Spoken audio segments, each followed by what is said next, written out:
This is NDTV.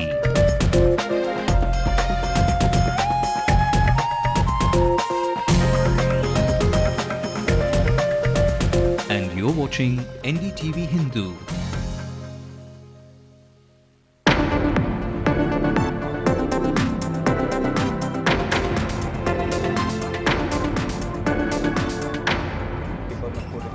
That's the moment of the day here in Chennai. Ladies and gentlemen, the Davis Cup is here. That's the moment. Two Indian players, both crowd favourites, Rohan Bopanna and Dev Burman, both putting up brave fights, but ending up losing their first matches of the Davis Cup. The tennis courts in Nungambakam, more on that coming up. Two disappointments, but brave fights nonetheless. That's coming up in a bit. Let's have a look at the top stories making headlines at this hour. It's the return of the swine flu scare. Another swine flu death suspected in Coimbatore. After debit cards, it's now the turn of dubious credit card fakes. Another fake racket busted in Chennai. Lewis Hamilton is all praise for his lady love. Says he couldn't live without her. Nicole is incredibly talented, beyond your imagination. She, dancing-wise, she just blew everyone away. Rohan Bopanna goes down to Brazil's Thomas Bellucci, blames the lack of playing singles matches behind his loss. Dev Burman too goes down fighting. Chennai girl Divya Ajit creates history. This 21-year-old will be the first woman to raise the sword of honor in the Indian Army. When we joined some kind of services, it would have been the civil services if not the army. So they had that in mind that I am going to be in some kind of uniform. You're watching the Late Night News with me, Sai Manish. Hello and welcome. Details of those top stories coming your way. Let's have a look at what else is making news in India and rest of the world. Tragedy in Sri Lanka. 2 truckloads of dynamite accidentally blew off, killing 62 people. Sarath Fonseca gets 3 years imprisonment on charges of corruption, falls deeper into an abyss. Allahabad High Court says no more delay in settling the issue of who exactly owns the Ram Janmabhoomi in Ayodhya. Maharashtra's anti-terror squad speaks in 2 voices on the role of Himayat Beg in the Pune blast case. While already stripped of his military rank and medals, former Sri Lankan Army Chief Sarath Fonseca was today held guilty of corruption charges by a second court-martial and sentenced to a prison term of 3 years. Now, an opposition lawmaker who Fonseca is, in fact, was found guilty of corruption and defence deals at a hearing held today. The second court-martial has recommended to the President a 3-year jail term for Fonseca. The recommendations will be sent to the President, Mahinda Rajapakse, who has to approve them as the Commander-in-Chief of the Armed Forces. The punishment will be officially declared only after the President signs the order. Fonseca had been charged with favouring an arms firm headed by his son-in-law in defence deals during the time he was the Army Chief. President Rajapakse is currently travelling to the United States and is scheduled to return next week. The 59-year-old former Army Chief, who is now a parliamentarian, was convicted by a court-martial last month for dabbling into politics while in active service. The court had ordered that Fonseca be stripped of his rank, pension and medals, a decision that was ratified by Rajapakse himself. And we've also joined by our senior correspondent P. Muhammad to give us a perspective on what this means for Fonseca's future. Particularly, this second court-martial came in the wake of Sarath Fonseca's open statement that he is willing to testify before any international war crimes tribunal about the genocide against Tamils which happened in May 2009 in Sri Lanka. Particularly in the wake of such statements from Sarath Fonseca, this second court-martial was held by three-member panel, and they in fact argued that this Sarath Fonseca, when he was army commander, he gave 10 days to his son-in-law Dhanuna Tilaharatne. Particularly giving 10 days, he was accused of irregularities in giving 10 days to his son-in-law's company. That is how he is targeted in this particular court-martial, particularly after he made statements that he would testify before War Crimes Tribunal against Mahinda Rajapaksa's regime. Now it's time for the official United Nations probe into alleged war crimes by the Sri Lankan government against Tamil civilians to start. Now, this might, of course, come as a good news to Fonseca, who we told you just a short while back, because this would mean Mahinda Rajapakse getting into trouble. Now, the three-member United Nations panel will be probing charges of genocide against innocent Lankan Tamilians and also allegations of war crimes against Mahinda Rajapaksa and his entire war cabinet. The three-member panel officially started its probe today, despite the fact that the Sri Lankan government has vowed that they won't let the United Nations team set foot in Sri Lanka. And here's a look at who all is there in the controversial panel set up by the United Nations. The panel, of course, is headed by this man. He is Indonesia's former Attorney General, Marzuki Darusman. Apart from him, there are two other members, including this woman, Yasmin Suka, a well-known anti-apartheid face in South Africa. And again, this man, a criminal lawyer from the United States. His name is Stephen Ratner. These three people form the United Nations probe team, which Mahinda Rajapaksa has said will not be allowed to set foot in Sri Lanka. Well, there's been so much news about Sri Lanka today, but this one was the most shocking of them all. 62 people were killed after an explosion occurred in Batticaloa, a former LTT stronghold in Sri Lanka. Now, reports say the blast took place at a police ammunition dump. This was while industrial dynamite was being transferred to Chinese construction agents there. While one of them caught fire, the other one too exploded after the flames engulfed the entire area. Most of the people who were killed were either cops, 2 Chinese nationals were also killed, some civilians also killed. More than 30 people have been injured, many of them said to be in serious condition. And also Mr. Lakshman Halagale, the spokesperson of the Sri Lankan government, joined us all the way from Colombo to give us more details about this accident. So there had been an explosive at around 11:30 in the morning today at Karubenaru police station. This was an accidental explosive truck has been exploded accidentally, which was these explosives brought for the construction of road and a tank by a Chinese company. So unfortunately, the 2 Chinese people who have been in the truck and some of the police officers and some civilians who have come to report various things to the police station have been killed. At this moment, the information what we have is around 25 people being killed and some others are being injured. So the numbers are still not sure. The investigations are going on, but it's totally an accidental incident. Well, Chennai right now is seeing the Davis Cup. It's after 31 years that the Davis Cup makes a comeback to Chennai. Of course, NDTV Hindu will be on top of it. Now, there were huge expectations over the performance of Indians.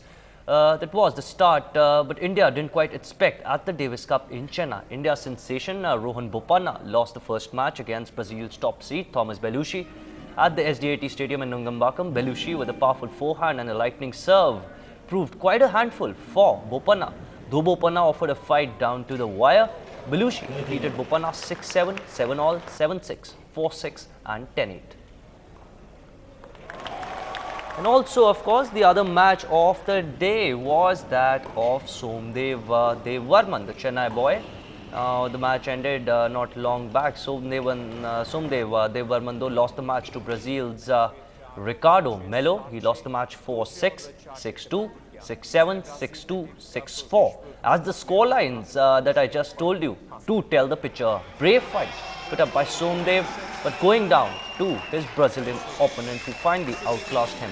Now, after these 2 defeats, Brazil lead India 2-0 at the Davis Cup being held in Chennai. For more on this, let's go across to Sudarshan now, who joins us live from the SDAT Stadium in Nungambakkam, where the Davis Cup matches are taking place. Sudarshan, a very good evening to you. Of course, disappointment all the way through, but a brave fight nonetheless. Good evening, Manish. Well, really, it's truly said that it was a well fight given by both the Bopanna and Somdev Devvarman, but in the last, it's a real setback for especially Chennai by Somdev Devvarman, who tried his best to stop Ricardo Melo. And in the first few sets, he looked in the great touch, but in the last set, he did some unforced errors, and Melo took the advantage of that and finished the match very well.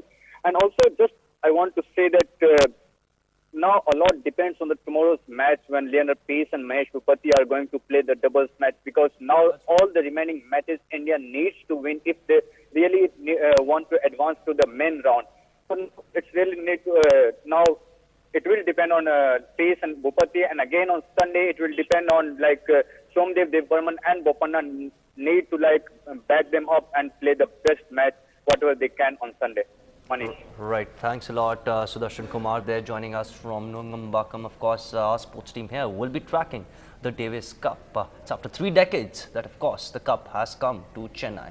But there's another man who was in Chennai, and that's, well, F1 star Lewis Hamilton. He was in Chennai today on a promotion drive.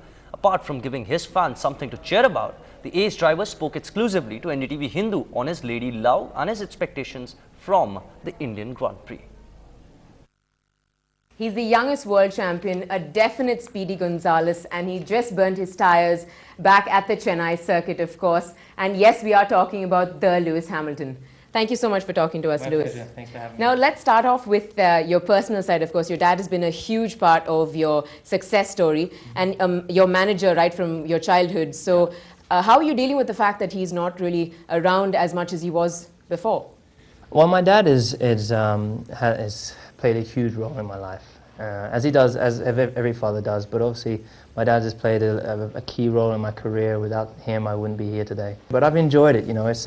I'm becoming my own man, and I want to make my own decisions and do things without your dad constantly watching over you a little bit. So it's been a good experience. Nicole, of course, has now been featured in the hit American Dance show, of course, and Dancing with the Stars. How do you think that she's going to come out a winner when she's not partnered with you, her real star? Nicole is incredibly talented, beyond your imagination. Dancing-wise, she just blew everyone away. Singing-wise, she's got the voice of an angel. And she's now doing acting as well. So it's not very often you see someone with so many talents. Absolutely. Now, moving on to, of course, India being included in the FIA calendar. Yeah. Now, that obviously makes it 20 races. So do you think that the FIA is being a little inconsiderate towards the teams, of course, in terms of their off-season and R&D time? I don't think it's been unfair. I think all racing drivers, we wish we could race more. So more races is actually working out quite well. It's a very, very long season, of course, already. And so to have another race, it makes it tough. But I think it's great for the sport, and really to have the Indian Grand Prix now on the calendar, I think it's great for India. I think it's great for motorsport. Why exactly aren't you on Facebook and Twitter? Really, like the other stars? I used to be on Facebook. I think I started off years ago, I think, on MySpace before I got to Formula 1, and then I started getting lots of invites, so then I just closed that side. Okay, I'm going to surprise you now with a rapid fire round, really. Right. You have to answer this as quickly as possible. Sure. Who's your favorite sports person alive? Muhammad Ali. Okay. Your favorite singer-songwriter? Favorite singer-songwriter? I have to say my girlfriend. Okay. Being really biased there. Are you a girlfriend or family first kind of person? Family first. Family first. All right. Good answer. How much do you love McLaren Mercedes? I love Vodafone McLaren Mercedes. It's a team that I've been a part of since I've dreamed of being a part of since I was 6 years old. All right. Thank you so much, My Lewis, pleasure. for talking to us. Thank you. You answered all those questions absolutely fantastic. Thank So you. you did really well. Cheers. And I'm sure your presence here in India will definitely boost Indian motorsport. Thanks so much for talking to us. Thank you very much. That was, ladies and gentlemen, Lewis Hamilton right here on NDTV Hindu.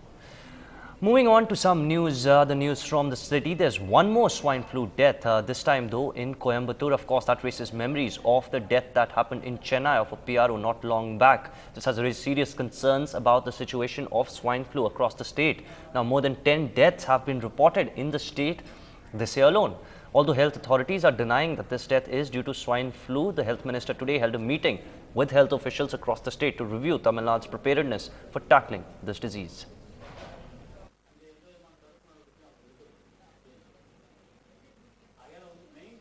மேலும் இன்றைய தினம் இங்கே இன்னும் எப்படி கட்டுப்பாட்டில் இருக்கிறதா என்று ஆய்வு செய்வதற்காக இந்த கூட்டத்தை கூட்டினோம். இப்போது தமிழகத்தில் பன்றிக் காய்ச்சல் பரவுவது தடுக்கப்பட்டு ஒவ்வொரு நபர்களும் பாதிக்கப்பட்ட நபர்கள் கிட்டத்தட்ட 743 நபர்கள் பாதிக்கப்பட்டு இந்த நோயிலிருந்து பாதிக்கப்பட்டிருக்கிறார்கள். அதை அவர்கள் வீடு வீடாக அவர்களுடைய வீடு தெருக்களை ஆய்வு செய்ய வேண்டும் என்று வலியுறுத்தப்பட்டுள்ளது. Well, the producers of Enthiran have again decided to postpone the release of the blockbuster in the making. 200 crores riding on the movie, no other producer willing to mess around with the Rajini brand. But still, fans will now have to wait a bit more longer for the movie. The movie releases on the 1st of October.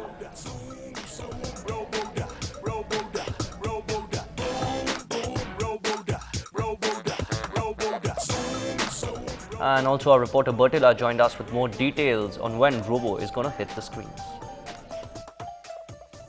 Everybody was expecting the next Friday is going to be the big day when this magnum opus of Shankar and Rajinikanth Yenthiran is going to be released all across the world. But now there's going to be a little bit of disappointment, but at least for now we know for sure that this movie is going to be released on the 1st of October worldwide. This movie was made at a cost of more than 150 crore rupees, and hence all the theatre owners and the distributors have clearly said that they are going to charge a little bit more than the extra on the first 3 days for all the tickets. So those of you who are going to really go and watch the movie the first day, first shows, I think you're going to be spending a little more money than usual at this time to watch Yenthiran and catch Rajini or Chitti. Now, a chili farmer attracted the government's attention by going on a lightning protest in Chennai, coming all the way from Nagapattinam, 400 kilometers away. Lawrence, a chili farmer from Nagapattinam, took the city police by surprise when he started a protest demanding remunerative price for chilies with a sack of chilies. He was arrested by the Anna Square police when he was trying to stage a protest out of them along with his sack of chilies. Now, surprisingly, of course, the policemen also confiscated his bag of chilies. Wonder what they did with him. There you look at him, confiscated his bag of chilies. The farmer was demanding that the price of chilies be raised from 37 rupees per kilo to at least 130 rupees, which is the production cost of this chili. ₹120 sir. நீ கடையில் மெட்ராஸ்லேயே ₹120. நான் விற்க வரல sir, சத்தியமாக. என் அம்மாட்ட ₹1000 கடை வாங்கிட்டு ஒரு கண்ணியத்தோடு வந்து உட்கார்ந்தேன் சார். எப்படி என்னால் சாதிக்க முடியுங்கிறங்க. Well, it's the most common complaint, bad roads that crumble even after a silken drizzle, or freshly laid ones that are almost immediately dug up by various agencies, almost with a vengeance. So we at NDTV Hindu decided to do something different. Our civic reporter Pratiksha Ramakumar drove through some key routes in the city, and here are her nominations for the worst roads in Chennai. Here's Chennai's Hall of Shame. Take a look. It may be difficult to get your attention to the actual road here when there are so many potholes. But look carefully. This road, named after the Ramakrishna Mutt in Mylapore, is just 5 years old. But it looks much more than its age, thanks to the poor quality with which it was laid and the recent digging up by the Metro Water Board. The repair work is going on continuously, but not at a completed till date. But it will affect a lot of vehicular traffic in this area. ரொம்ப கஷ்டமா இருக்கு. இப்போ வந்து பாத்தீங்கன்னா ஒரு 4 wheeler போயிட்டே இருக்கு, நம்ம பின்னாடி போயிட்டே இருக்கோம். திடீர்னு 4 வீலர் வந்து அந்த டபுள் வீல்ல வந்து நடுவுல பள்ளத்தை விட்டுட்டு கிராஸ் பண்ணி போயிடுது. நம்ம வந்து இடையில நடுவுல வந்து அந்த பள்ளத்துல மாட்டிக்கிட்டு ரொம்ப அப்செக்ட் ஆகுறோம். அதனால வந்து பின்னாடி வரவங்க எல்லாம் ரொம்ப பாதிக்கப்படுறாங்க. It will be tough to choose the best, rather the worst road in Chennai. Here are the top contenders. The Cemetery Road, broken and battered. At the commercial hub of Chennai, you don't just get clothes of all shapes and cuts. The roads too have as many cuts. The best residential area in Chennai, Adyar, is a strong contender with its arterial LB road for the bumps eventually causing the traffic snarls. அதனால வெறும் traffic அதிகமாகி போயிட்டு ரெண்டு பக்கமும் திரும்ப முடியாமல் இது centre corner. இந்த கார்னரில் ஓவர் டிராஃபிக் ஆகி வண்டிங்க போக முடியாமல் 2 ஹவர் வேலைக்கு போகிறவங்களாம் ஆட்டோ ஓட்டுறவங்க ரொம்ப டிரைவ் பண்ணுறது ரொம்ப கஷ்டமாக இருக்குது. இங்கே இருக்கிற கவுன்சிலரு, இங்கே இருக்கிறவங்க எம்பிங்க அவங்க தான். அவங்க நம்ம வந்து இது அட்டன் பண்ணால் அவங்க ஆக்ஷன் எடுத்தால் பரவாயில்ல. The causes for bad roads are many. Most arterial roads come under the Bus Route Road Department.